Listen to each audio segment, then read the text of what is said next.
नमस्कार, टीवी 9 राजस्थान पर आप सभी का स्वागत है। और ये इनसाइड स्टोरी जहां हम बात करते हैं राजस्थान में जिन खबरों की सबसे ज़्यादा चर्चा हो रही है उनके पीछे आखिर कहानी क्या है। और देखिए, राजस्थान में जो बीजेपी के राष्ट्रीय अध्यक्ष हैं नितिन नवीन, उनके दौरे की चर्चा लगातार शुरू हो चुकी है। असल में देखिए, आपको बताया कि इससे पहले भी हमने अपने इसी शो में आपको जानकारी दी थी कि नितिन नवीन 27 अप्रैल को राजस्थान का दौरा करने वाला है। और ये पहला गैर चुनावी राज्य है जहां बीजेपी राष्ट्रीय अध्यक्ष इस तरह दौरा कर रहे हैं। अब तक उन्होंने कई राज्यों में दौरे किए, लेकिन वो सभी चुनावी राज्य है, चाहे वो बंगाल हो, असम हो या बाकी राज्य हो, ठीक है। लेकिन अब देखिए चर्चा क्यों हो रही है। दरअसल राजस्थान की राजधानी है जयपुर। अब आना चाहिए, जैसे कभी भी कोई बड़ा नेता या केंद्रीय नेता कांग्रेस हो या बीजेपी आते हैं, ज़्यादातर जयपुर में ही आते हैं और बाकी इधर उधर भी जाते हैं, ऐसा नहीं है कि वो फिक्स है। लेकिन इस बार जो राष्ट्रीय अध्यक्ष पहली बार आ रहे हैं नितिन नवीन, तो वो जयपुर न आके शुरुआत में जो वो आएंगे तो वो आएंगे टोंक।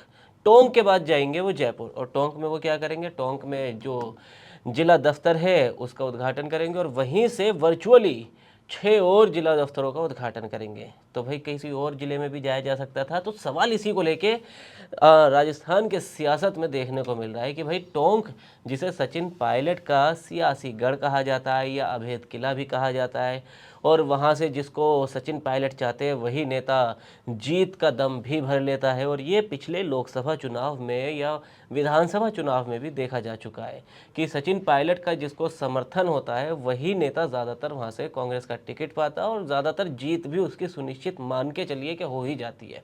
अब खैर, सवाल क्या उठ रहे हैं? सवाल यही उठ रहे हैं कि क्या सचिन पायलट की जो भूमिका है वो राजस्थान में अब इतनी मजबूत हो गई है कि बीजेपी के राष्ट्रीय अध्यक्ष को आकर सबसे पहले सचिन पायलट के गढ़ में जाना पड़ रहा है और सबसे पहले उनके गढ़ को कमज़ोर करने की कोशिश की जा रही है, या फिर बीजेपी अभी से 2028 की तैयारी शुरू कर चुकी है और उसका बिगुल फूंकने के लिए खुद राष्ट्रीय अध्यक्ष आ रहे हैं। इसी पे चर्चा करेंगे, इसके पीछे की सारी सियासी चर्चाओं की बात करेंगे इनसाइड स्टोरी में अम्बेश श्रीवास्तव जी के साथ। तो अम्बेश श्रीवास्तव जी, देखिए, वैसे इससे पहले भी हम ये खबर कर चुके हैं कि भाई टोंक ही क्यों आ रहे हैं, लेकिन अब क्योंकि बीजेपी की जो मौजूदा प्रदेश अध्यक्ष है मदन राठौड़, उनका ये बयान सामने आ गया है। सबसे पहले उन्होंने बताया कि भाई किस तरह नितिन नवीन जो है वो आएंगे, टोंक आएंगे, वहाँ से वर्चुअली वो बाकी जिला दफ्तरों का भी वो क्या नाम है उद्घाटन करेंगे। लेकिन उसके साथ साथ पत्रकारों ने उनसे पूछा कि भाई आखिर टोंक ही क्यों आ रहे हैं। तो उस पर देखिए उन्होंने कहा कि वहाँ क्योंकि सांसद नहीं। अब सवाल ये है कि सांसद तो कई और दूसरे क्षेत्रों में भी नहीं है, कई और जिलों में भी उनके बीजेपी के नहीं है, क्योंकि पिछली बार 25 की 25 सीटें तो नहीं आई, 11 सीटें खिसक गई बीजेपी के खाते में से। तो उसी को लेकर चर्चा करेंगे। आपका बहुत बहुत अभिनंदन। बहुत बहुत कोई बड़ा राजनीतिक पायलट के चयन के पीछे नहीं, ऐसा कुछ नहीं है। किसी एक का चयन करना था और हमको लगा कि यहाँ पर हमारा सांसद नहीं है, तो हमको लगा कि यहाँ करना चाहिए, इसलिए हमने यहाँ। देखिए, हम चाहते हैं कि सेवक बन करके कोई राजनीति में रहे, सेवक बन करके जनता की सेवा करे, और जनता की सेवा करेगा तो जनता आशीर्वाद देगी। तो सेवक बन करके सेवा करें। क्या किया, किसने किया, जनता सब देख रही है, जनता सब समझ रही है। जिन लोगों ने, देखिए, मैं व्यक्ति की बात नहीं करता, व्यक्ति अच्छा भी हो सकता है, लेकिन वो परिधि ऐसी है, संस्कार ऐसे हैं कि जहाँ पर सारे कुटिल लोग बैठे हैं, सारे अराष्ट्रीय गतिविधियों में लिप्त लोग बैठे हैं, तो उनमें अच्छा व्यक्ति भी अच्छा काम नहीं कर सकता है। वो भी उन्हीं के साथ, उन्हीं की नीति निर्धारक तो वो लोग हैं, वो पार्टी होती है।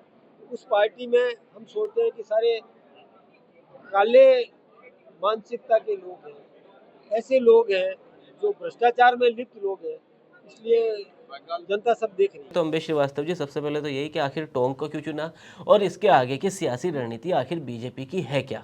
देखिए, जैसा कि आपने बयान सुनवाया तो मदन राठौड़ जी ने खुद ही बता दिया कि भाई जब पत्रकारों ने पूछा कि आखिर टोंक और सचिन पायलट का गढ़ ही क्यों, तो उन्होंने बता दिया कि भाई क्योंकि यहाँ हमारे सांसद नहीं और ऐसा कुछ नहीं। और उन्होंने सचिन पायलट की तारीफ भी बड़ी जमकर करी। खैर, अब देखिए सचिन पायलट, देखिए अब जैसे आपने एक लाइन में जिक्र कर दिया 2028 का, तो अब राजस्थान क्योंकि राजपूतों का राज्य कहा जाता है, राजपूताना सब कुछ है, तो लड़ाई का एक थम रूल होता है, जो पुरानी लड़ाइयाँ रही हैं राजा महाराजाओं के दौर की, कि आप सेनापति को मार दो या राजा को किडनैप कर, राजा को बंधक बना लो, तो पूरी सेना जो है, पूरी लड़ाई वहीं पे खत्म हो जाती है। जी। बीजेपी, जो मुझे लगता है जिस हिसाब से उन्होंने बताया, अभी अभी कांग्रेस का सेनापति कहा जाए या 2028 में अगर कांग्रेस जीतती है तो राजा कौन माना जा रहा है? सचिन पायलट। जी। तो बीजेपी का प्लान मुझे लग रहा है यहीं पे सचिन पायलट को उनके गढ़ से ही कोशिश करी जाए कि भाई यहीं पे उनको रोक लिया जाए, क्योंकि सचिन पायलट रुक गए, उनके सामने चुनौती आ गई। अब देखिए, सचिन पायलट का टोंक घर नहीं है, सचिन पायलट वहाँ के रहने वाले नहीं हैं, क्योंकि अगर उनके पिताजी ने जो अपनी देखिए, पहली बात तो उनका पैतृक घर राजस्थान नहीं है सचिन पायलट का, वो आपका उत्तर प्रदेश का नोएडा के पास कोई शहर है, ठीक है। अब उनके पिताजी किस तरीके से राजस्थान में उन्होंने अपनी सियासत को चमकाया या मेहनत करके बढ़ाया, और उसके बाद उस लेगेसी को सचिन पायलट ने जो है आगे बढ़ाई, वो बात है। तो सचिन पायलट का गढ़ टोंक को इसलिए कह देना क्योंकि वो वहाँ से 2 बार चुनाव जीते हैं। 2018 में पहली बार वो वहाँ सीट पे खड़े हुए थे विधानसभा के लिए, और 2023 में दोबारा चुनाव लड़े, तो उनका दूसरा चुनाव है।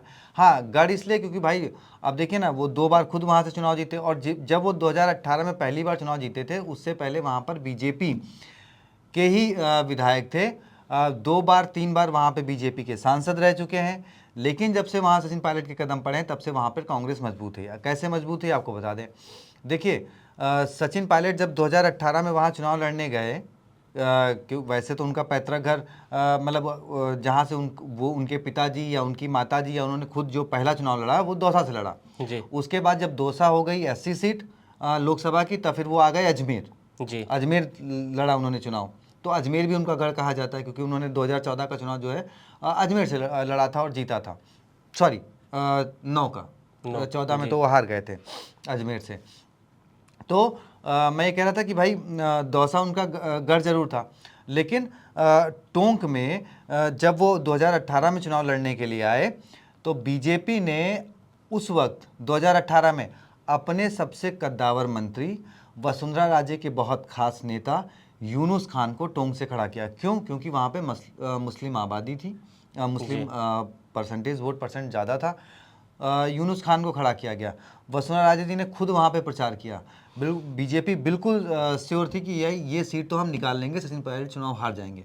सोचिए, उसके बावजूद भी सचिन पायलट वहाँ से चुनाव जीत गए 2023 में भी। और आपको एक चीज़ अंदर की बता दूं, जो सियासी गलियारों में उस वक्त ये चर्चा भी हुई थी कि सचिन पायलट को टोंक इसलिए भेजा गया ताकि वो चुनाव हार जाएं और उनके माथे पर एक कलंक लग जाए जी। ये कांग्रेस में भी अंदर खाने ऐसी चर्चाएं हुई कि भाई क्योंकि भाई आपके पूरा परिवार लड़ा दौसा से, आपने वहाँ से हट के चुनाव लड़ा अजमेर में, लेकिन विधानसभा चुनाव लड़ने कहाँ चले गए आप? टोंक। तो ये भी एक बात है। लेकिन सचिन पायलट ने भाई लोगों की लोकप्रियता उनकी कि वो वहाँ से गए, वहाँ से जीते। तो अब इसलिए बीजेपी को लगता है कि भाई जो है राजा के घर या सेनापति जो है इस वक्त, उसी को उसके गढ़ से ही शुरुआत करी जाए, और फिर जो है 2028 की प्लानिंग को यहाँ से एक न्यू जो है वो पड़ जाए।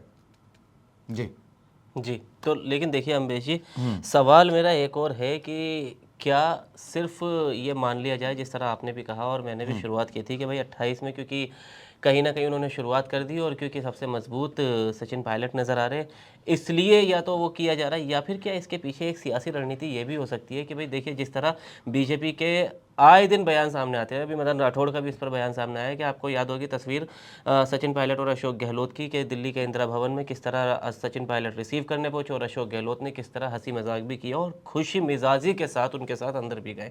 और इससे पहले कई तस्वीर सामने आ चुकी है। तो मतलब कांग्रेस बार बार मैसेज दे रही है, खुद सचिन पायलट और अशोक गहलोत बार बार मैसेज दे रहे हैं कि हम एक है, और अब कांग्रेस में कोई गुटबाजी नहीं है, कोई तकरार नहीं है, कोई मतभेद नहीं है, हम बिल्कुल एक है। चाहे वो मंच की बात हो या राजेश पायलट के पुण्यतिथि की बात हो या फिर अब जैसा इंदिरा भवन वाले जो विजुअल वायरल हो रहे हैं उनकी बात हो।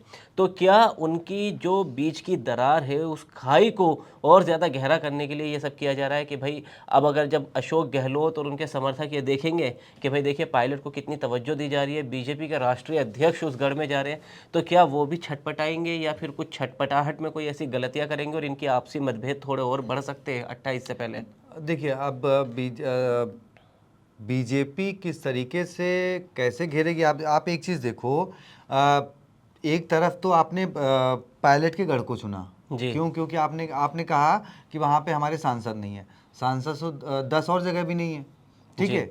आप जोधपुर जा सकते थे, चलिए जोधपुर में आपके सांसद हैं, लेकिन आप नागौर हैं, ठीक है, कई बड़े बड़े शहर भी हैं, लेकिन आपने उसको चुना, ठीक है, वो बीजेपी का।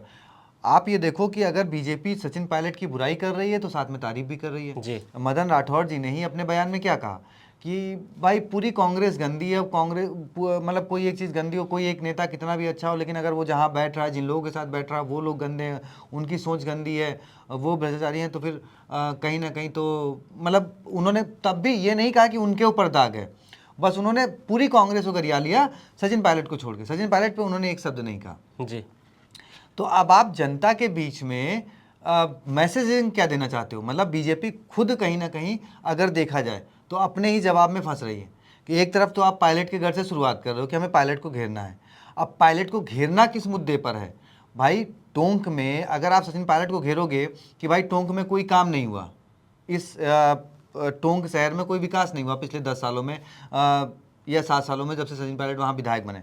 तो सचिन पायलट तो अभी 7-8 साल ही हुए विधायक बने हुए, वहाँ पे 15 साल से आपके सांसद थे, ठीक है। तो अब टोंक में जाकर आप क्या कहोगे कि अगर यहाँ पे विकास नहीं हुआ तो इसका जिम्मेदार कौन है? सचिन पायलट है? कैसे कह दोगे? क्योंकि 15 साल से तो आपके सांसद थे वहाँ पे। अभी हरीश मीणा 2014 में ही जीते हैं, सॉरी 2024 में सांसद ही जीते हैं, तो उनके पास इतना पर्याप्त समय भी नहीं था कि आप सचिन पायलट को भ्रष्टाचार के मुद्दे पे घेरोगे कि हाँ इन्होंने बहुत पैसा खा लिया, इन्होंने कुछ किया नहीं, हाँ ये क्षेत्र में विकास नहीं ध्यान दे रहे हैं। हाँ, ज़्यादा से ज़्यादा आप पायलट को किस मुद्दे पे घेर सकते हो कि हाँ भाई यहाँ से विधायक हैं, लेकिन घूमते वो प्रदेश में भी नहीं, प्रदेश से बाहर रहते हैं। जी तो फिर अब वो उसमें ये बात आ जाएगी कि भाई उनको बड़ी जिम्मेदारी मिली हुई है, बड़े नेता हैं, और वो जब आते हैं, जब वो राजस्थान आते हैं, जब वो प्रदेश में कदम रखते हैं तो वो टोंक जरूर जाते हैं, भले वो एक दिन के लिए जाएं, अपने समर्थकों से मिलते हैं। तो बीजेपी टोंक में कार्यक्रम आपने रखा, अच्छी बात है, लेकिन घेरने का प्लान क्या है? और आप खुद वहाँ पे तारीफ कर रहे हो कि हाँ भाई वो अच्छे हैं, बाकी पूरी कांग्रेस गंदी है। तो आप लोग भी तो यही पूछेंगे ना कि जब वो अच्छे हैं तो हमें तो सचिन पायलट को वोट देना है ना। भाई देखिए 2014 से पहले जो प्रधानमंत्री पद के मतलब उम्मीदवार बनाए गए वो नरेंद्र मोदी जी बनाए गए। जी पूरी बीजेपी ने जनता में मैसेजिंग क्या दी कि आप जो वोट करोगे वो मोदी जी को जाएगा। मतलब चेहरा कौन था? मोदी जी थे। तो अच्छा आपने अच्छा किसको दिखाया? या आज भी चाहे वो लोकसभा के चुनाव हो, चाहे वो विधानसभा के चुनाव हो, या फिर इवन कि अगर पंचायत चुनाव या निकाय चुनाव भी कहीं होते हैं तो कोशिश होती है कि मोदी जी के चेहरे पर ही वोट बीजेपी ले।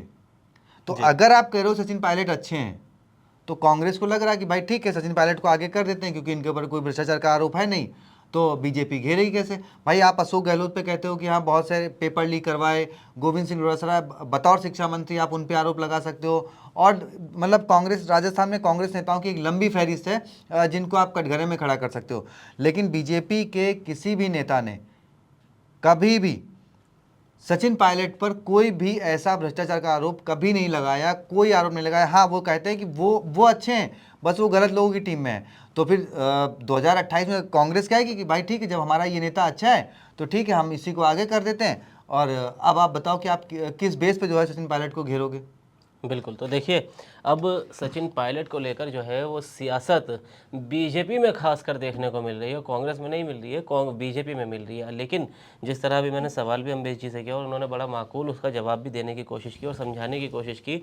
लेकिन देखिए विपक्षी पार्टी चाहे कांग्रेस हो चाहे बीजेपी हो, वो हमेशा अपने सामने वाली पार्टी को, अपनी विपक्षी पार्टी को यही दिखाती है कि देखिए जो नेता है उनके साथ साथ जो दूसरे नेता उनको आपस में लड़वाना, जिससे उनके बीच तकरार भरे और उसका फ़ायदा उस खुद पार्टी को। अब चाहे वो विपक्ष में संसद में, लोकसभा में हाल ही में जो महिला आरक्षण बिल पे जो चर्चा चल रही थी उसमें बार बार प्रियंका गांधी की गृह मंत्री अमित शाह द्वारा तारीफ़ करना हो और राहुल गांधी को नीचा दिखाना हो, या फिर इस तरह बीजेपी की बार बार सचिन पायलट की तारीफ़ करना या उनको मजबूत दिखाना और अशोक गहलोत को नीचा दिखाना जिससे आपस में टकराव हो, ये भी एक स्थिति हो सकती है। क्योंकि सियासत में किसी भी चीज़ को नकारा नहीं जा सकता। तो इस मामले में अब देखिए 27 तारीख को आने वाले नितिन नवीन और वो क्या कुछ कहेंगे, क्या सचिन पायलट को लेके कोई बड़ा बयान उस वक्त सामने आएगा उनका या किसी और बड़े नेता का, क्योंकि राधा मोहन दास अग्रवाल भी एक्टिव हो चुके हैं, प्रदेश में प्रभारी है और वो मौजूद रहेंगे तब तक। और उसके बाद क्योंकि वो इससे पहले